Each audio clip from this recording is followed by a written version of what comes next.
मेरा नाम विकास है और मैं जाति से चमार हूँ। और लेकिन आज मैं यहाँ परमधाम में आके ब्राह्मण बन गया। देखो मैंने मनुस्मृति धारण कर ली और जनेऊ भी धारण कर लिया। ऐसे चतुर ब्राह्मणों के चाल में फंसकर जो ये कह रहे चमार ब्राह्मण हूं,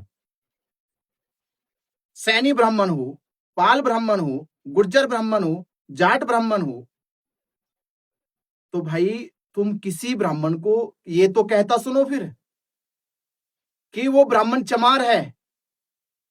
तुम तो कह रहे हो कि चमार ब्राह्मण हो।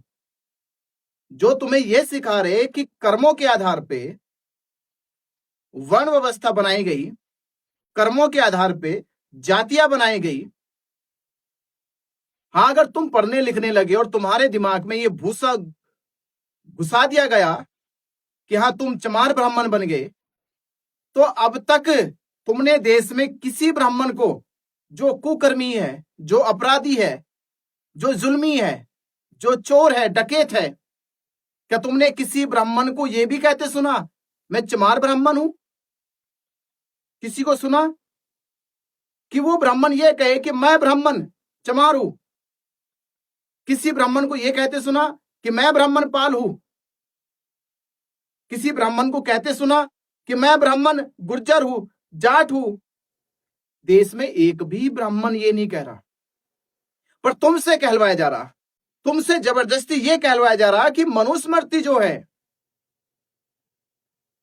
वो हिंदुओं का सबसे पवित्र, सबसे बड़ा ग्रंथ है। जब तुम्हारी मनुस्मृति ने यह मान ही लिया कि कर्मों के आधार पे, कौन से कर्म, किस तरह के कर्म, क्या ब्राह्मण महिला, क्षत्रिय महिला, वैश्य महिला, जो महिला यज्ञ नहीं करती है, उपदेश नहीं देती है, शास्त्रों में वो महिला फिर भी ब्राह्मण महिला थी। जो महिला युद्ध नहीं लड़ी, रणभूमि में नहीं गई, फिर भी वो क्षत्रिय महिला थी। उनके तो कर्म ऐसे नहीं थे।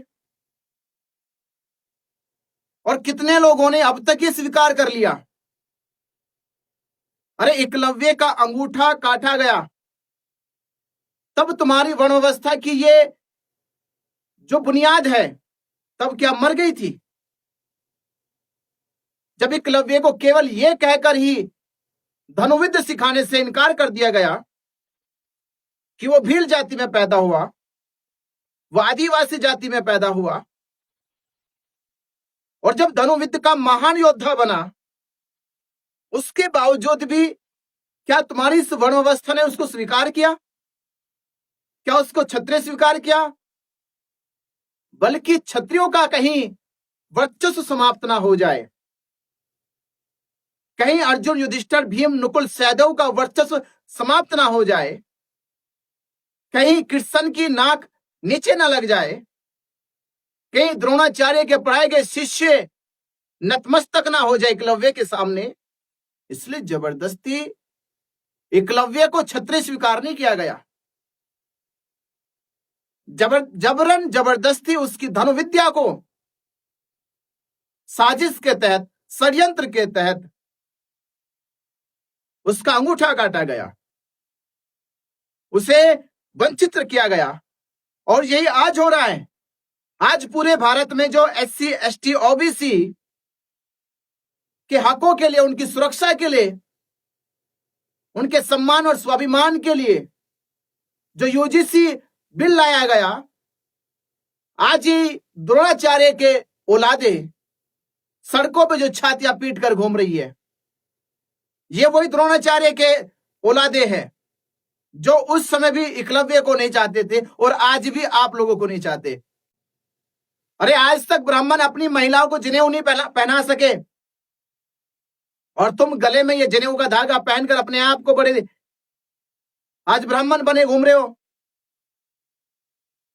एहसान मानो बाबा साहब डॉक्टर अंबेडकर जी का कि नाते भीम हमारे, क्या हालत होती दलितों तुम्हारी, गले में हांडी पीछे झाड़ू बांधे जाते, अपनी मर्जी के तो तुम कुछ भी ना कर पाते, मरे जानवर का मांस तुम खिलाए जाते। और है भीम बदौलत आज पढ़ लिख कर डिप्टी कलेक्टर, मिनिस्टर बन पाते, और नालायक हो आज तुम बाबा साहब को भूल जाते हो। ये जो तुम्हारे दिमाग में झूठा आपराधिक जो मनुस्मृति का भूत चढ़ा हुआ है, इसे उतारो। और इतने ही सच्चे हो, इतने ही अच्छे बन रहे हो, इतने मैं कह रहा हूं कि अगर तुम सचमुच इन ब्राह्मणों के नाजायज औलादे बने घूम रहे हो तो फिर इनकार करो कि बाबा साहब अम्बेडकर जी के द्वारा जो अधिकार हमें मिले हैं हम वो नहीं लेंगे। लो मनुस्मृति से जो अधिकार लेना चाहते हो, जो भी तुम्हें मनुस्मृति से चाहिए लीजिए, वही उसी का पालन करो, अपने घर में वही लेकर आओ। कुम्हार का बच्चा कुम्हार ही रहेगा, मिट्टी के बर्तन बनाते रहो, गधे चराते रहो। पाल का बच्चा, गडरिया का बच्चा, वही भेड़ बकरी चराते रहो। वही चमार के बच्चे भी वही जो मरे जानवर का मांस खाते रहो, चमड़ा निकालते रहो।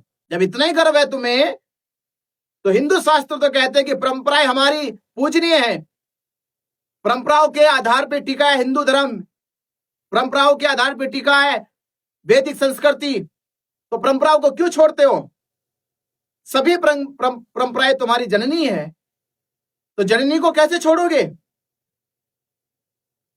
पूरे इतिहास में इन जितने भी 1000, 2000, 2500 साल में किसी ब्राह्मण को चमार बनाया गया, किसी ब्राह्मण को पाल बनाया गया, किसी ब्राह्मण को गुज्जर बनाया गया?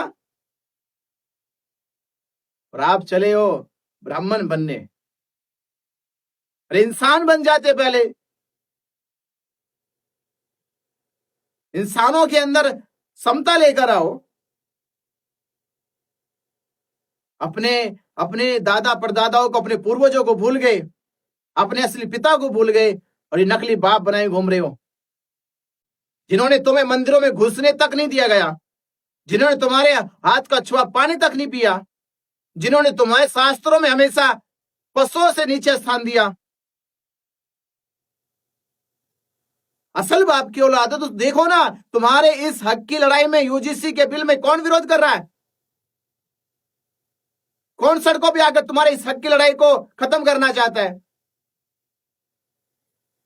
तुमको नहीं मालूम है कि किस तरह से केंद्रीय विश्वविद्यालयों में तुम्हारे बच्चों को फांसी के फंदे पर लटकाया जाता है?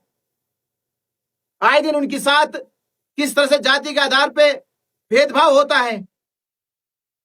तुम क्या जानोगे कि तुम्हारे दिमाग में तो उनका गोबर और जो गाय मूत्र जो दिमाग में चल रहा है, इससे ज्यादा और क्या सोच सकते हो? अगर अभी भी कुछ तुम्हारे भीतर लाज शर्म बची है तो क्षमा मांगो बाबा साहब अम्बेडकर जी से, उनके एहसानों के सामने सर झुकाओ और कहो कि बाबा साहब अम्बेडकर जी हमसे भूल हो गई, और आओ सही रास्ते पे। बाबा साहब अम्बेडकर जी ने जो रास्ता दिया धम्म का, बुद्ध के, उसी पवित्र धम्म के रास्ते पे चलो, जहां पाखंड नहीं है, अंधविश्वास नहीं है, जहां सभी को समान मनुष्य माना गया, या किसी की जाति के आधार पर नहीं, वर्ण के आधार पर नहीं। बुद्ध ने कोई किताब ऐसी नहीं लिखी जहां वर्ण हो, जहां जातियां हो, जहां भेदभाव हो, सबको समान एक दृष्टि से रखा। ऐसे धम्म की शरण चलो।